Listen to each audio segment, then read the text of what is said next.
औज़ुबिल्लाहि मिनश्शैतानिर्रजीम बिस्मिल्लाहिर्रहमानिर्रहीम अस्सलामु अलैकुम वरहमतुल्लाहि वबरकातुहू। उम्मीद है आप सब लोग खैरियत से होंगे। हमारी जो एक सीरीज़ चलती आ रही है वीडियो की, शहरों के अंदर बकरियां रखना, रूफटॉप फार्मिंग, छत के ऊपर शहरों में बकरियां रखना, जानवर रखना, उस हवाले से ये मेरा फोर्थ वीडियो मैं बनाने जा रहा हूँ। तो इसके हवाले से अगर आपने हमारे पहले वाले वीडियो नहीं चेक की तो नीचे डिस्क्रिप्शन में उनके लिंक भी हैं, वो आप देख सकते हैं।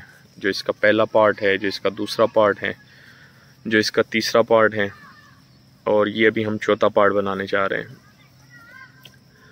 देखिए, बकरी के हवाले से मैं बता चुका हूँ, उसकी परचेसिंग कैसे करनी है, क्या केयर करनी है, किस कंसेप्ट से आपने परचेज़ करनी है, कंसेप्ट आपका क्या होना चाहिए, नज़रिया आपका क्या होना चाहिए, किस सोच के साथ आपने बकरी परचेज़ करनी है, उसके हवाले से मैं पहले बता चुका हूँ। उसके बाद हम आते हैं इनकी रिहाइश की तरफ। जो इनको हमने जगह देनी है, जो इनकी रिहाइश होती है, उसके हवाले से ये आज का हमारा टॉपिक है।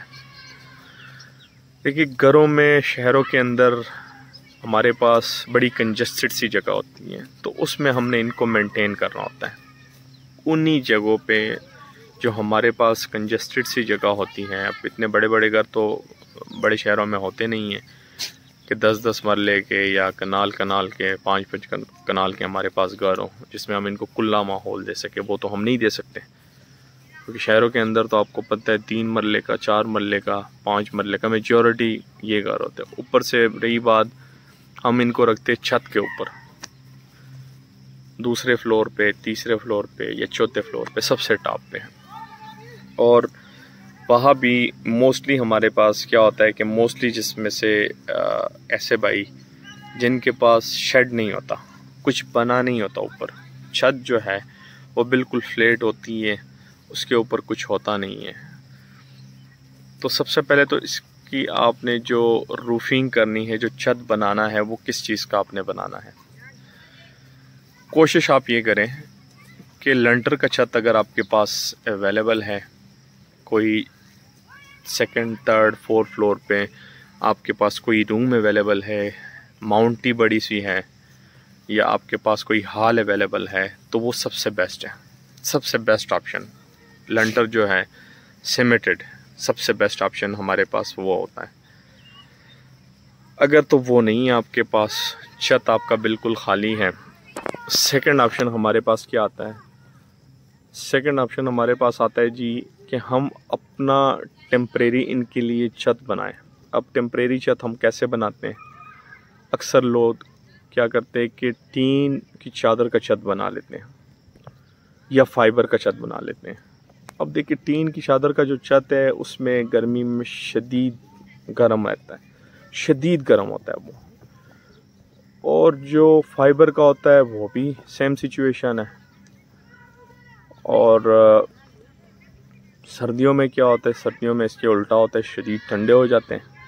तो उस चीज़ से बचने के लिए आपको क्या करना है, अगर आपने फिर भी टीन का छत या फाइबर का छत आप बनाना चाह रहे हैं, तो कोशिश ये करें कि उनके नीचे आप थर्मापोर उसको बोलते हैं जब हम कोई टीवी लेते हैं, एलईडी लेते हैं, फ्रिज लेते हैं, वॉशिंग मशीन लेते हैं, उसकी साइडों पे जो वाइट कलर की फोम एक आती है, वाइट कलर की फोम आती है, उसमें 2 इंच मोटाई वाली थर्मापोर शीट मिलती है, 2x4 की।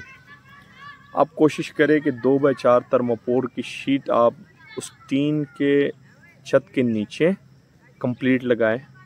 तो ऐसा कोई सिस्टम उनके लिए करें बारीक तारों से कि वो उसके नीचे आ जाए, या अगर फाइबर का आपने छत बनाया है तो उसके नीचे वो आप लगाए। 4x8 की थर्मापोर की 2 इंच की मोटाई वाली शीट आपने लगानी है, ये लाजमी आपने लगानी है। इससे क्या होता है, उससे रूफ से जो गर्मी या सर्दी आ रही है वो कंट्रोल हो जाती है। एक तो ये रूफ की बात हो गई। अब दूसरी सबसे मोस्ट इम्पोर्टेंट, हमारे पास जगह होती है पक्की छत, तो उस चीज़ को कवर करने के लिए आपने क्या करना है, कुछ लोग छत के ऊपर रेत डाल देते हैं, मिट्टी डाल देते हैं, लेकिन इतने बड़े ऊपर छत पे रेत और मिट्टी लेके जाना, फिर सफाई करके नीचे लेके आना, ये बड़ा औखा काम है। और रेत में और मिट्टी में कीड़े पड़ जाते हैं। अब जब उन चीज़ों में कीड़े पड़ जाते हैं जिसकी वजह से आपके जानवरों में बीमारियों के चांसेस बहुत होते हैं। दूसरा एक होता है एलिवेटेड शेड। एलिवेटेड शेड क्या होता है? जो ज़मीन से 3 फुट 4 फुट या 5 फुट हाइट पे हम इनके लिए एक शेड बनाते हैं। उसमें हमारे यहाँ पे ट्रेंड है पाकिस्तान में कि लकड़ी के पट्टे लोग लगाते हैं। कुछ लोग लकड़ी के पट्टे ज़मीन पे रख लेते हैं, कुछ लोग एलिवेटेड बनाते हैं। एलिवेटेड में क्या होता है कि वो ज़मीन से ऊंचाई पे रखते हैं, उनका जो गंद और मैग्नीशियम है वो नीचे आता है। लेकिन लकड़ी के जो पट्टे हैं उसमें 100 मसाइल हैं। देखिए, लकड़ी के पट्टे एक बार गीले हो जाए, स्पेशली सर्दियों में, तो फिर खुश्क बड़ी मुश्किल से होते हैं। ये एक अलमिया है बड़ा। दूसरी जो बात है, लकड़ी के पट्टे पानी लगने से और पेशाब लगने से फूल जाते हैं, तो वो अपनी जगह से खिसक जाते हैं। तीसरी जो बात है, उसमें सुराख हो जाते हैं, कीड़े पड़ते हैं, कोई ब्लड पैरासाइट्स वगैरह या इस तरह की बाकी जो पैरासाइट्स हैं वो उसमें अपने घर बना लेते हैं, जिससे हमारे जानवरों को डिजीज़ होती है। तो कोशिश आप ये करें कि लकड़ी के पट्टों के बजाय आप प्लास्टिक फ्लोरिंग यूज़ करें। जो बकरियों के लिए स्पेशल चीज़ बनी है, दुम्बों के लिए, बकरों के लिए, बकरियों के लिए, मॉडर्न फार्मिंग में प्लास्टिक फ्लोरिंग जिसको बोलते हैं, plastic flooring, plastic pallets flooring, वो आप यूज़ करें। उस चीज़ को आप यूज़ करें। उससे क्या होगा? उससे आपके लिए ये आसानी होगी कि उसमें बीमारियों के चांसेस ना होने के बराबर हैं। उसको आप इजीली धो सकते हैं, उसके ऊपर आप इजीली केयर कर सकते हैं, उसके ऊपर आपके जानवर ख़राब नहीं होते हैं, उसके ऊपर आपको किसी किस्म की बीमारी नहीं लगती, कोई भी ब्लड पैरासाइट्स या दूसरे पैरासाइट्स उसमें घर नहीं बना सकते। और प्लास्टिक फ्लोरिंग में क्या होता है कि ये बहुत एक बड़ी बेनिफिट होती है हमारे लिए कि उसमें किसी किस्म की बीमारियां जरासीम की वजह से हमारे जानवरों को नहीं लगते। उसकी लाइफ भी बहुत होती हैं, तकरीबन 20 साल प्लस आराम से हमारे चल जाते हैं। महंगे होते हैं, लेकिन इतने भी महंगे नहीं हैं कि लकड़ी के पट्टों से आप उसको 10 गुना 20 गुना महंगे करें। कितना एक फ़र्क है, अगर लकड़ी के पट्टे 1000 रुपये के तो लेट सपोज वो 4000 के, लेकिन वही वाली बात है कि लकड़ी के पट्टे आपको 6 महीने बाद या साल बाद चेंज करने पड़ते हैं। Plastic flooring, plastic pallets flooring जो होती हैं वो आपकी 20 साल आराम से निकाल जाती हैं। और वो जो एक बड़ी मशहूर कहावत है कि महंगा रोए एक बार, सस्ता रोए बार बार, वो वाली चीज़ यहाँ पे बड़ी सूट होती है।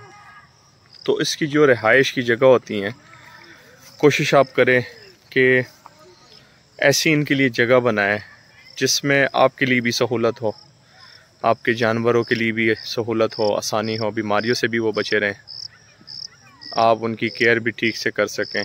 और कोशिश ये करें जो इनके पानी का सिस्टम हो वो ऑटो हो, इनके लिए ऑटो ड्रिंकर लगाएं, फीडर अच्छे से रखें इनके लिए ताकि आपको रखने में आसानी हो।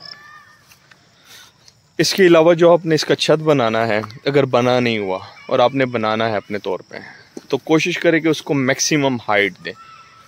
तकरीबन उसको आप 18 फुट 20 फुट ऊंचाई पे रखें। जितना आपका छत ऊंचा होगा उतना आपके लिए बेनिफिट होगा। उसमें गर्मी सर्दी दोनों आप कवर कर सकेंगे जितना आप उसको हाइट देंगे छत को। और उसके नीचे थर्मापोर की शीट आप लाजमी लगाएं।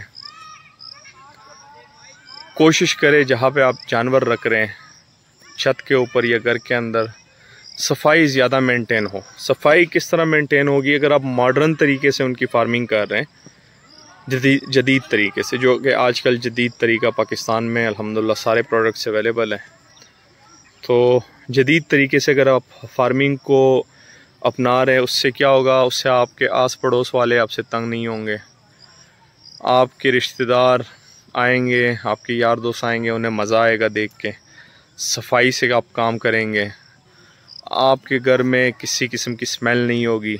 जब आपके घर में स्मेल नहीं होगी तो पूरे मोहल्ले में स्मेल नहीं होगी, और जब मोहल्ले में स्मेल नहीं होगी तो वो मोहल्ले वाले आपसे डिस्टर्ब नहीं होंगे, क्योंकि कंजस्टेड सी जगह होती है शहरों के अंदर। और ये कब पॉसिबल है? ये जब आप मॉडर्न तरीक़ाकार अपनाएंगे। डेली आप उसको सफाई आप करेंगे, डेली छत आप धोएंगे, या वो जो रूम जिसमें आपने जानवर रखे हैं उसको आप धोएंगे, तो ये सारी चीज़ें आप तब कंट्रोल कर सकते हैं। चलिए जी, आज की वीडियो यहाँ पे एंड करते हैं। दुआ में याद रखिएगा, अपना ख्याल रखिएगा, 5 वक्त की नमाज़ अदा कीजिएगा। अल्लाह हाफिज़।